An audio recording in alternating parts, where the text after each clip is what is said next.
రాఘవ గురించి ఏం భయపడకుండా నెక్స్ట్ ఏం ప్లాన్ చేయాలి, ఎలా ప్లాన్ చేయాలి అనే దాని గురించి ఆలోచించండి.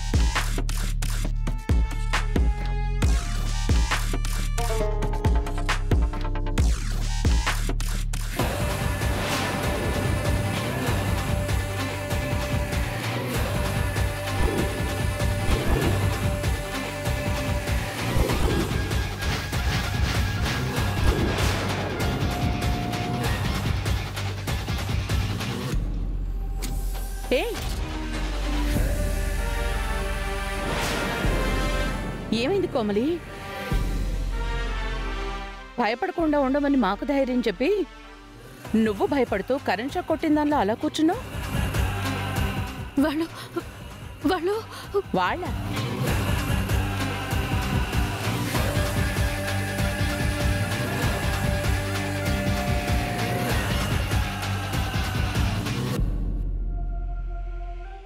వాళ్ళు ఎవరు వాళ్ళు? వాళ్ళని చూసి నువ్వెందుకు భయపడుతున్నావు? నేను అనాథ శరణాలయంలో పెరిగానని చెప్పాను కదా, ఆ అనాథ శరణాలయానికి సంబంధించిన పర్సన్స్ వాళ్ళు.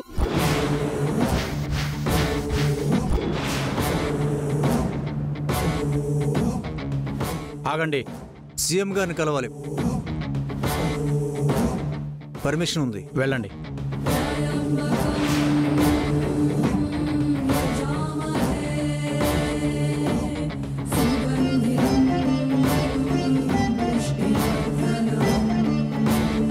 అసలు నేను ఇక్కడ ఉన్నానని వాళ్ళకి ఎలా తెలిసింది? అయిపోయింది, అంతా అయిపోయింది. ఈ రోజుతో నా పని, మీ పని, అందరి పని అయిపోయింది.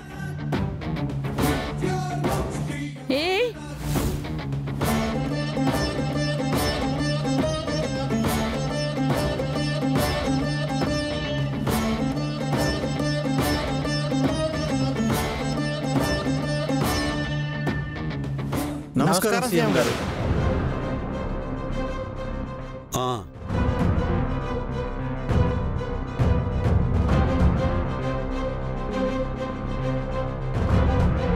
మీరు అమ్మ అనే అనాథ శరణాలయం నుంచి వచ్చాం సార్. ఓ, ఏదన్నా ఫండ్ కావాలా? లేదు సార్, దేవుడి దయ వల్ల మా అనాథ శరణాలయానికి ఎలాంటి ఫండ్స్ అవసరం లేకుండానే నడిపించగలుగుతున్నాం. గుడ్. ఆనందే వీళ్ళకి ఇన్ఫర్మేషన్ ఇచ్చుంటాడు. ఇక మన కథ అంతే. మరి ఏ పని మీద వచ్చారు? నమస్కారం అమ్మగారు. నమస్కారం అండి. సార్, ఇందాక మేము చెప్పాం కదా, దేవుడు దయ వల్ల మాకు ఫండ్స్ అవసరం పడలేదు అని.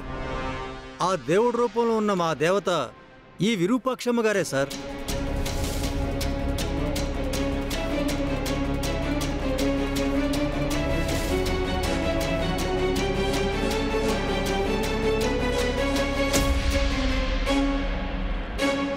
పాతికేళ్లుగా మా అనాథ శరణాలయాన్ని ఈ విరూపాక్షమ్మ గారే దత్తత తీసుకుని నడిపిస్తున్నారు సార్.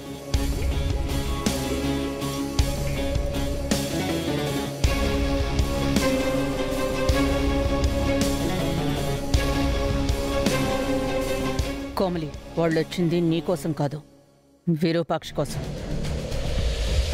మమ్మీ, అత్తయ్యకి ఆ అనాథ శరణాలయానికి సంబంధం ఏంటి మమ్మీ? మా అనాథ శరణాలయం పేరు అమ్మ, కానీ మా అనాథ శరణాలయానికి అమ్మ మాత్రం ఈ విరూపాక్షమ్మ గారే సార్.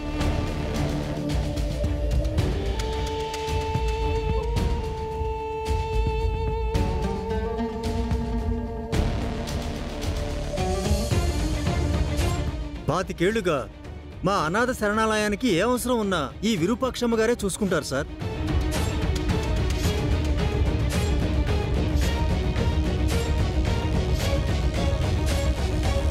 అమ్మగారు ప్రతి మ్యారేజ్ యానివర్సరీకి మా అనాథ శరణాలయంలోనే గడుపుతారు సార్.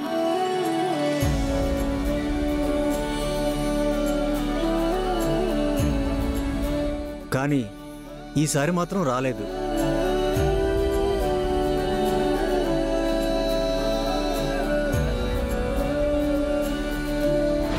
ప్రతి మ్యారేజ్ యానివర్సరీకి వస్తే నేనెక్కడికెళ్ళాను? నేనెప్పుడూ ఇవన్నీ చూడలేదు. నువ్వు స్కూల్కో కాలేజ్కో వెళ్ళుంటావులే కోమలి. మమ్మీ, ఈ దెబ్బతో మావయ్య మనసులో అత్తయ్య స్థానం ఇంకొంచెం పెరిగేలా ఉంది మమ్మీ.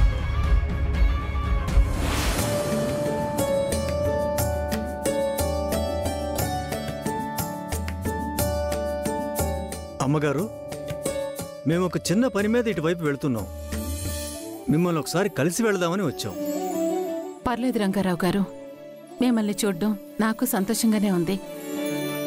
ఈ మధ్య నేను కొంచెం బిజీగా ఉండటం వల్ల అనాథ శరణాలయానికి రావడం కుదరలేదు. అమ్మా, మీరు ఇక్కడున్నా ఎక్కడున్నా అనాథ శరణాలయానికి ఉన్న అవసరాలన్నీ తీరుస్తున్నారమ్మా.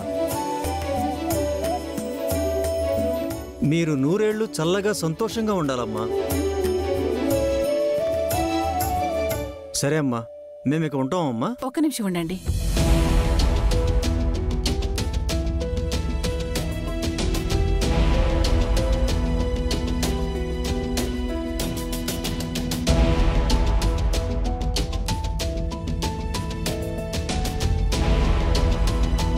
ఈ డబ్బు ఉంచండి, పిల్లల స్కూల్ ఫీజులకి ఉపయోగపడుతుంది.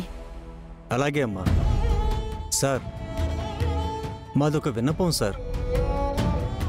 ప్రార్థించే పెదవుల కన్నా సాయం చేసే చేతులే మిన్న అన్న సామెతకి నిలువెత్తు నిదర్శనం ఈ అమ్మగారు.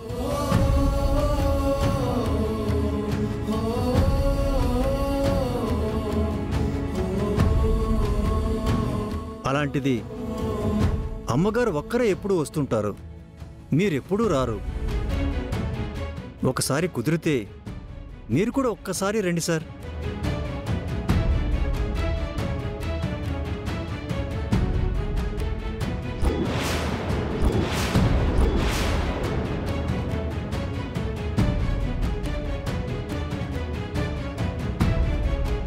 ఎందుకంటే అక్కడ పెరుగుతున్న ప్రతి అనాథ అమ్మగారిని ఒక అమ్మలా భావిస్తే మిమ్మల్ని ఒక నాన్నలా భావిస్తారు.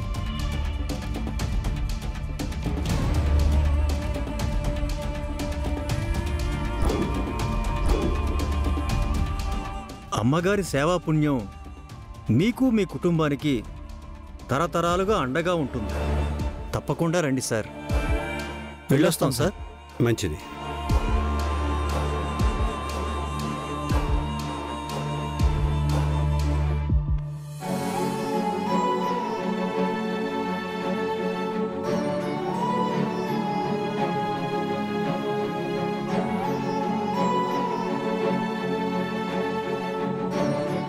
ఏందమ్మా ఇది? నువ్వు అనాథ శరణాలయాన్ని నడిపిస్తా ఉండావా? మాతో ఒక్క తూరి కూడా చెప్పనే లేదు కదమ్మా. చేసిన సహాయాన్ని ఎప్పటికీ చెప్పుకునే రకం కాదు అమ్మగారు. కుడి చేత్తో దానం చేస్తే ఎడమ చేతికి తెలియకూడదు అన్నట్టే చేస్తారు.